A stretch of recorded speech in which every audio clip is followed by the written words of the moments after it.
Hello, friends. By now you've heard that the world has a new pope, Leo XIV.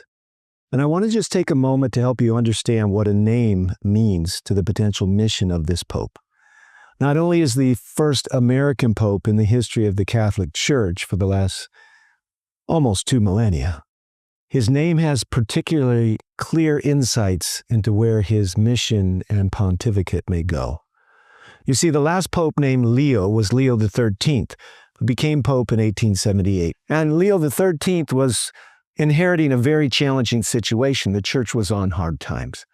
The papal states had been annexed by the country of Italy, and the pope was actually a prisoner inside the Vatican. And this was the state for the pope for about 30 years. But it was Leo XIII's stated goal to restore Catholicism to its former glory and its place in mainstream culture. And so he went about working to build bonds with the working class person. And like Francis, Pope Leo XIV's predecessor, he was interested in the well-being of a fair working wage, trade unions, and making sure that society had safeguards built around it.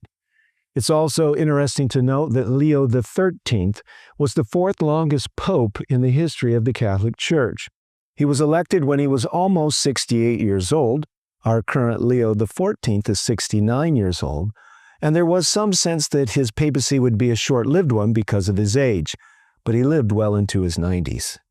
He was the pope that elevated James Gibbons to cardinal status in America, and through an encyclical, he established American University, also with the goal of infusing Catholicism into the mainstream American culture. And of course, James Gibbons may be a name that you recognize if you've sat through many prophecy seminars, because he is the one that we quote with quite a great degree of authority that there's no biblical basis for changing the Sabbath from Saturday to Sunday. You see, friends, we're living in an interesting age. Not only is this the first American pope, but his name tells us what his intentions will be. Our president has acknowledged the greatness in his mind of electing an American pope, and it's very possible that this pope, like president, has a goal, and that is to make Catholicism great again.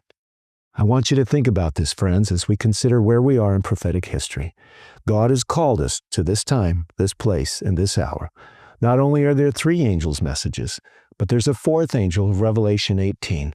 And the call to know the gospel, live the gospel, advance the gospel, and be prepared to defend the gospel is upon us.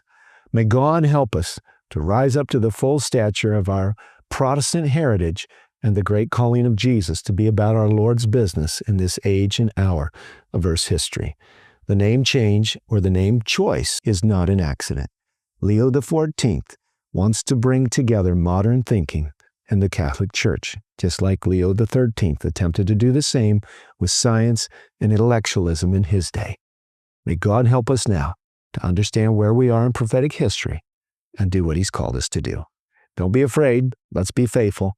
Brave men to the battle, study the prophecies, learn what your duty is, and be sure to be a part of helping get the great news out of the gospel that the Protestant message given to the Seventh-day Adventist Church is destined to proclaim. God be with you. I encourage you to think about it and pray about it.